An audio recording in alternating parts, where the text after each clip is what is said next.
The most powerful way to guarantee an avoidance return is to flip the script entirely by becoming the emotionally unavailable one, while maintaining enough presence in their peripheral vision to trigger their abandonment fears. This doesn't mean playing games or being manipulative.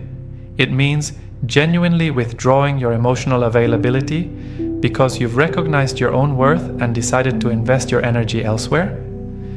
Stop being the person who's always there when they need validation, comfort, or ego stroking. When they reach out with their typical breadcrumbs, the late-night texts, the casual check-ins, the vague references to missing you, respond politely, but without the emotional investment they've come to expect. Treat them like a distant acquaintance rather than someone who once had access to your heart. This emotional withdrawal must be authentic rather than performed. You're not pretending to be unavailable to manipulate their return. You're actually becoming unavailable because you've realized that your emotional energy is precious and should be invested in people who can reciprocate consistently. The avoidant can sense the difference between strategic indifference and genuine disinterest. The key is to remain visible enough in their world that they can witness your emotional unavailability, stay active on social media, maintain mutual friendships, attend events where they might see you, but do so as someone who's clearly moved beyond needing their attention or approval. They need to see that you're not hiding or avoiding them. You're simply living a full life that doesn't include waiting for their emotional availability. This visibility combined with emotional unavailability creates a psychological crisis for the avoidant. They're accustomed to being the one who controls the distance in relationships, the one who decides when and how much connection happens. When you become genuinely unavailable, they lose their sense of power and control in the dynamic, which triggers their competitive instincts and abandonment fears simultaneously. The avoidant realizes they can no longer take your emotional availability for granted. Your attention, which was once freely given regardless of their behavior, has become a limited resource that must be earned. This scarcity creates value in their mind and makes them want to work for something they previously received without effort. Create a life so attractive that they want to be part of it again. The second guarantee for an avoidance return is building a life that's so fulfilling, exciting, and attractive that they genuinely want to be included in it. This isn't about making them jealous or proving your worth. It's about creating genuine abundance in your life that makes their presence feel like it would enhance rather than complete your happiness. Focus on developing yourself in ways that showcase your most attractive qualities. Pursue goals that challenge you and demonstrate your capability. Cultivate friendships that bring out your best self. Engage in activities that make you feel alive and confident.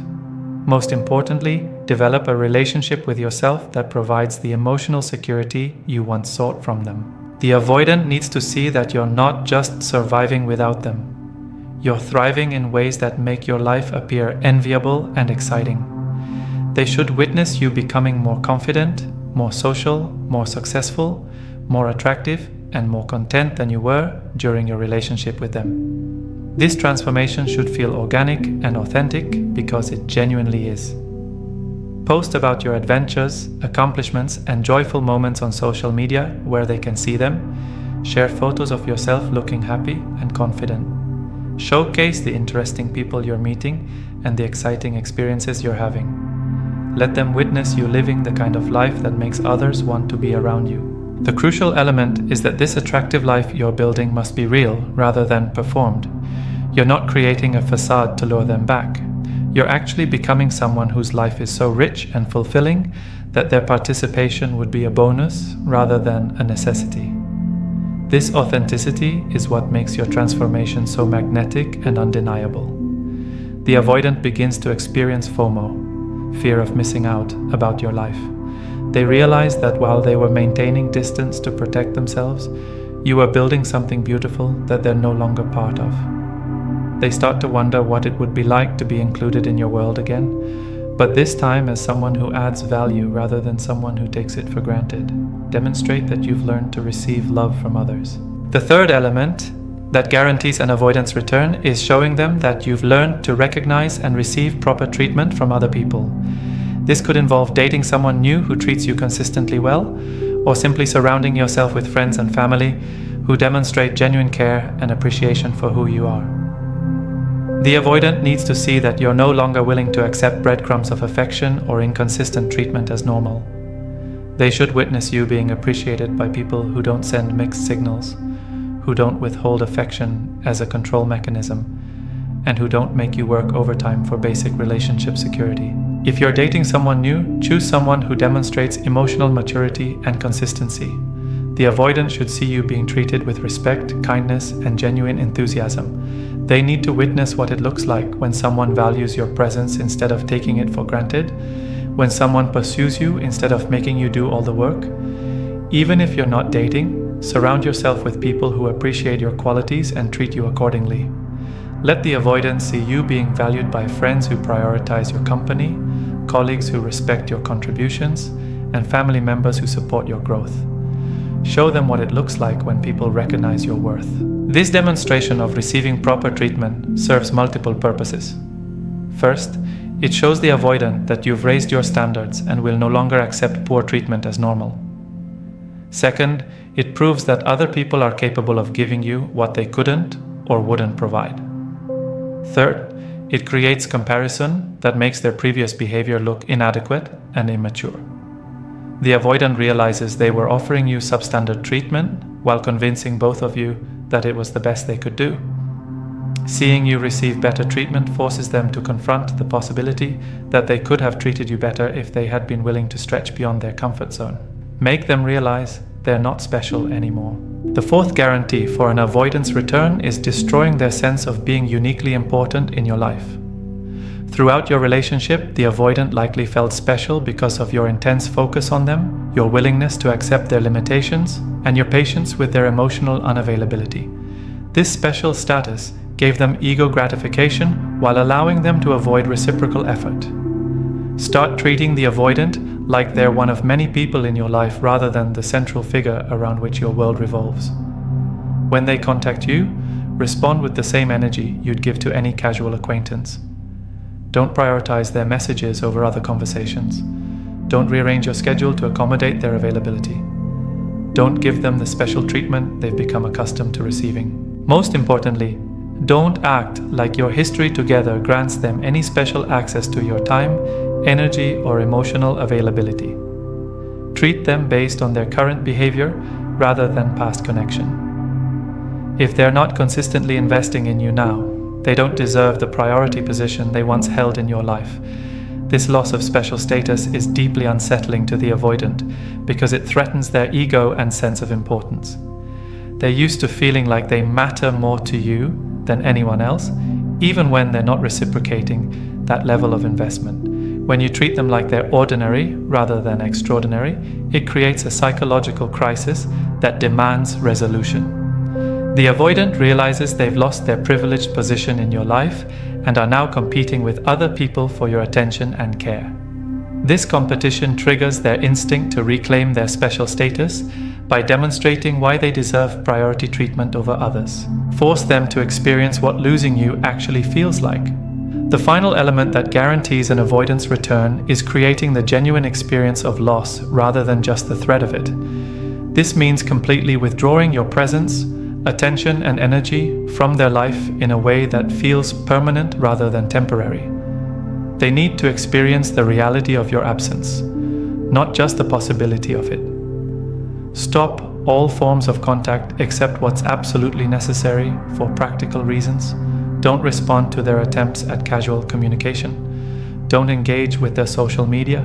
Don't ask mutual friends about them or share information about your life that might get back to them. Create complete radio silence that feels final rather than strategic. This isn't about punishing them or playing hard to get. It's about authentically detaching from someone who hasn't earned consistent access to your life. You're not cutting contact to manipulate their return. You're cutting contact because you've genuinely moved beyond needing them in your world. The avoidant must experience the full reality of what they've lost without any safety net of continued connection. They can't maintain the comfortable illusion that you're still available if they decide they want you back. They must face the possibility that their choices have actual consequences and that some losses might be permanent. This experience of genuine loss is often the first time the avoidant has had to confront what your presence actually meant in their life. Without the security of knowing you're still there, they begin to feel the absence of your support, understanding, care, and love in ways they never noticed when it was freely available. Why this combination creates irresistible pull for avoidance?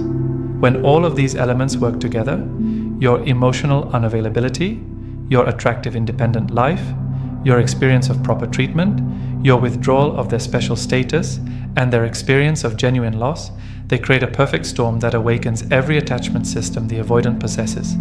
The avoidant finds themselves in the unfamiliar position of being the one who wants more connection, more communication, more access to someone who's no longer freely available.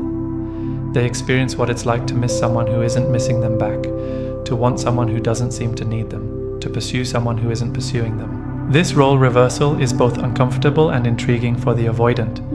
They discover feelings they didn't know they were capable of experiencing. Genuine longing, authentic missing, real desire for connection that isn't motivated by ego or control.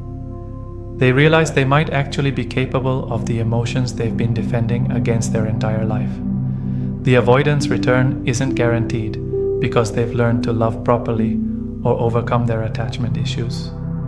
It's guaranteed because you've created conditions that activate their competitive instincts, trigger their fear of permanent loss, and make them experience genuine scarcity around your attention and affection. However, it's crucial to understand that their return doesn't necessarily mean they've changed or that a renewed relationship would be healthier. They might come back simply to restore their sense of control and importance in your life, only to repeat the same patterns once they feel secure again. The guarantee is about their return, not about their transformation or your ultimate happiness together. The real question isn't whether you can make an avoidant come back, it's whether you should want them to return unless they've done the internal work necessary to love you properly. Sometimes the greatest victory isn't getting someone back, but becoming someone who no longer needs them to come back to feel complete and worthy of love.